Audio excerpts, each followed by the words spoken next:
It's true, the Harris interview did feel like a very special episode of Oprah, but instead of everybody getting a new car, everybody got an aneurysm. Joe Rogan is calling out Oprah and Michelle Obama for hypocritical speeches at the DNC. Watch. She's up there talking about income inequality. Like, hey, lady, I know. you're rich as Like, how is that equal? And also, when Michelle Obama was saying, you know, I think she was saying her mother or grandmother was always suspicious of people who took more than they needed. Yes. Like, you are worth so much money. Take more than they need. The Obamas have 4 mansions. The attack by Greg Gutfeld and Joe Rogan on Oprah was so scathing that it left headlines blank.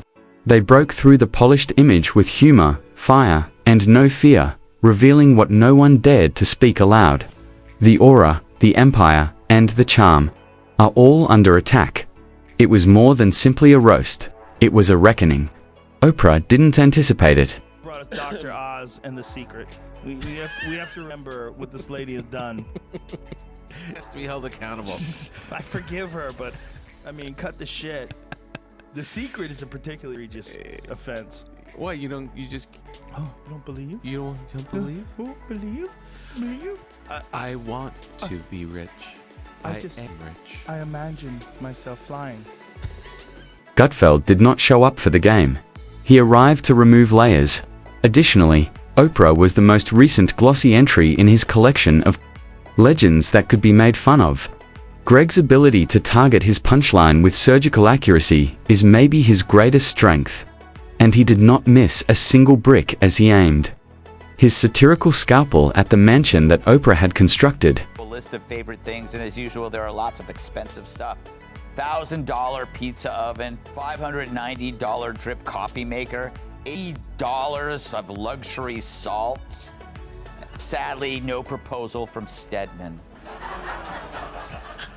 Kat, do you think she went over this or it wasn't too extravagant? What's up? Yeah.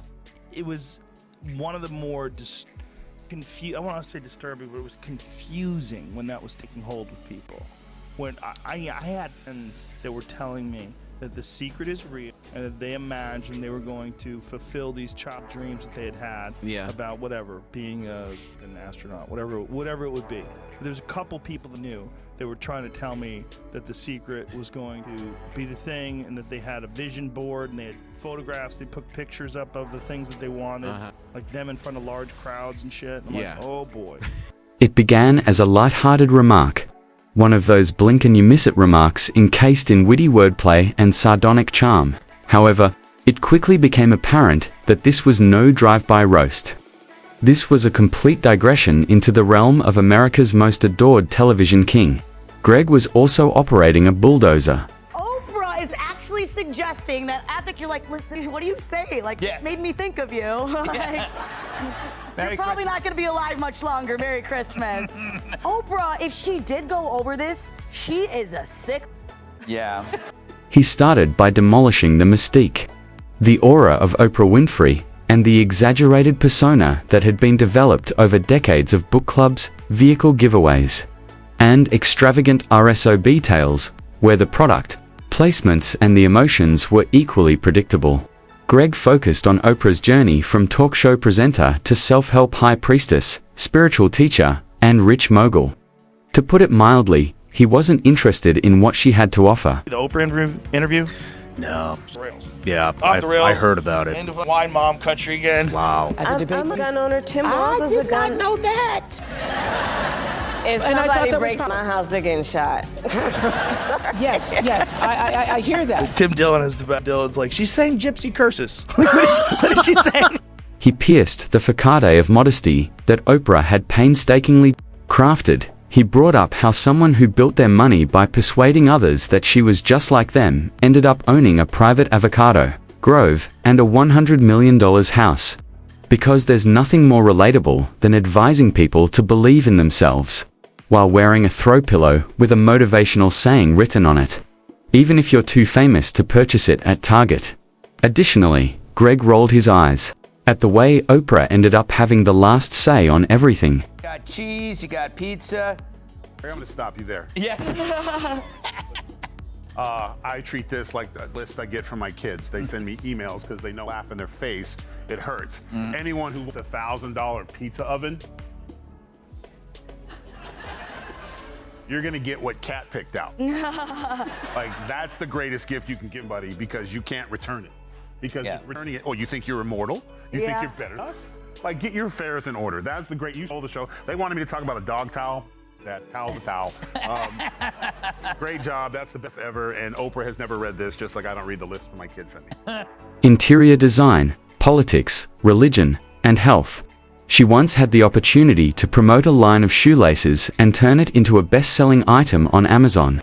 According to Greg, that power was no longer motivating. It was swollen. He referred to it as influence inflation, the notion that half of the country would repaint their roofs to match if Oprah said that the sky was green. And then there was the point when everyone clutched their pearls. Greg attacked Oprah's growing network of famous followers, as if she were the Dalai Lama of daytime television. You remember the time Oprah had that lady on, its face bit off by the chimp, and she showed her face on TV? Oh, yeah. Miraculously, she survived just the unimaginable. Her name is Charla. Charla almost always covers her face with hat and scarf. She wears it, she says, because she doesn't want to scare people. The lady wearing a veil over her face, like, let's see your face. Come on. She pulls the veil away. Like a nope. What are you doing? Would you mind lifting the veil? Oh, no. So we can see. The hat off. Oh, the hat comes off. Yep. Okay. He questioned how the most media brand polished fakes in the game could be found around someone who promoted authenticity. It was similar to constructing a home of reality and only allowing holograms to reside there. Greg was busy analyzing the Oprah brand in great detail, but Joe Rogan had a different idea. Joe was the sledgehammer, if Greg was the scalpel. Rogan's roast wasn't delicate. Rather, it was explosive, the type that makes everyone question if the house is still standing after it dents the wall. Joe began by making fun of the amount of adoration Oprah gets. Michael, your list contains a can of beans, used blanket, and a pillow found in a garbage can. Yes, and a stick with a bandana full of my belongings. Yes. That's all I want. That's all you want. That's all I want, Yeah. Santa. Yeah. I looked at this list. You know what wasn't on there? He made a joke about how people speak about her as if she was the first to find pain and healing, or that she developed compassion. She's not Moses bringing people out of Egypt, Joe says. She is a talk show presenter who has discovered a way to make money off of vulnerability. That's all. But, judging by her reverence, you would believe she was curing the blind and accepting confessions. Then Joe mentioned some of Oprah's more dubious actions. Under her direction, the self-help circus, health fads, and public endorsements all took off. He blasted her for marketing enlightenment like a Black Friday bargain blender and transforming pseudoscience into a brand. Oprah was more than simply an idol to him. Dressed as a messiah, she was a one-woman marketing machine. He probed the discrepancies as well. How someone who advocates for humility and thankfulness becomes the head of a media conglomerate that makes money off of pain. Oprah sold it. I mean, she was big ones, man. And She was all in. She was fucking 50 years old at the time. I mean, this is not a young woman who's selling this. How old is Oprah now? 75. 89? No, she just ran a marathon in 4 hours.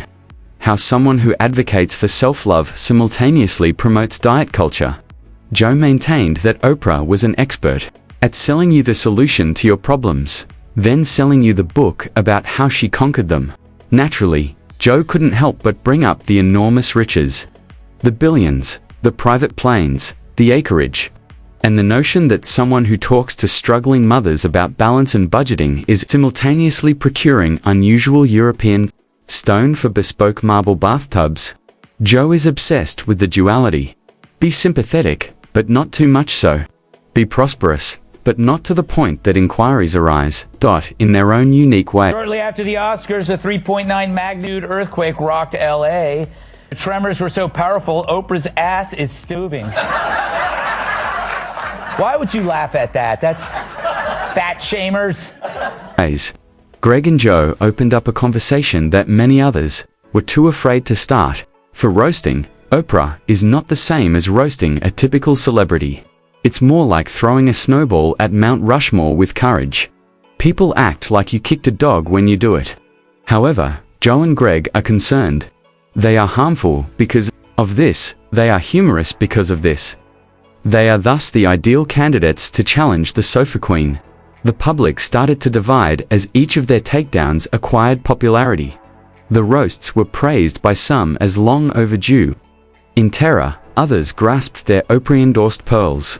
However, it was impossible for anybody to ignore, regardless of their stance. Oprah felt somewhat less invulnerable once the golden halo shifted and the veneer was down. Right, which appears to be what Oprah's doing for Maui. It seems like she and The Rock just did that one video, and really, people of Maui, they got screwed. Talking about anticipate a letter to those saying, The Rock donated $20 trillion to the fund, and then you have to apologize. Oh, I will say I'm sorry immediately. It's like this Maui happened, and then still talking about it because everyone just quickly moved on. No, that's a good point too. That is a good point. It's a story that kind of just faded. So basically, what you're hoping is at least you would have left them a pizza. Yeah. Right? Ashley, save this segment. I can't. Damaged. Joe persisted in exploring the peculiar psychology of Oprah's audience with his podcast listeners. He wondered how a country full of grown-ups could still see a television personality as a wise man. He pondered how successful individuals are transformed into oracles by contemporary society, only because they have a book club and are always smiling. According to his thesis, America preferred a TV therapist with a shopping list to a leader, and Oprah met that demand with unparalleled expertise. Greg, on the other hand, embraced the irony. By drawing comparisons between Oprah and tech and political personalities and even cult leaders, he made her a recurrent topic. Half of Hollywood would petition for citizenship before the gates closed, he quipped. If Oprah founded her own nation, this isn't a young lady selling this, after all. What is Oprah's current age? 75? 89? No, she just finished a 4-hour marathon. Both of them drew attention to how Oprah's business turned into a self-sustaining system. She may weep on Q-cell tissues, suggest a book that explains why she is sobbing, and then ask the author to speak about emotional intelligence on her network. It was brilliant marketing, but eventually, it turned into a really successful performance. The funny thing is that Oprah didn't make Greg and Joe angry. Her business sense was appreciated. They were impressed with the bustle. However, they destroyed the notion that Oprah was immune to criticism, that she somehow lived in a realm beyond examination, and that everything she said had to be preserved and shown in a museum. They returned her to earth, and there was a loud crash. They were serious about their roasts. These were observations on celebrity culture and how it becomes more difficult to oppose authority when it is cloaked in charm and friendliness. People neglected to ask questions because Oprah had perfected the picture of kindness. Even the most generous billionaires are still billionaires, as Greg and Joe recently reminded everyone. Hatred was not the issue here. Cancel culture was not what this was. This was a joke combined with clarity. Joe joked that supermarkets would run out of broccoli by Wednesday if she ever unintentionally mentioned liking it on a Tuesday. He found it fascinating how Oprah's influence functioned like a national mood ring. When she expressed her dissatisfaction with clutter, minimalist living took off.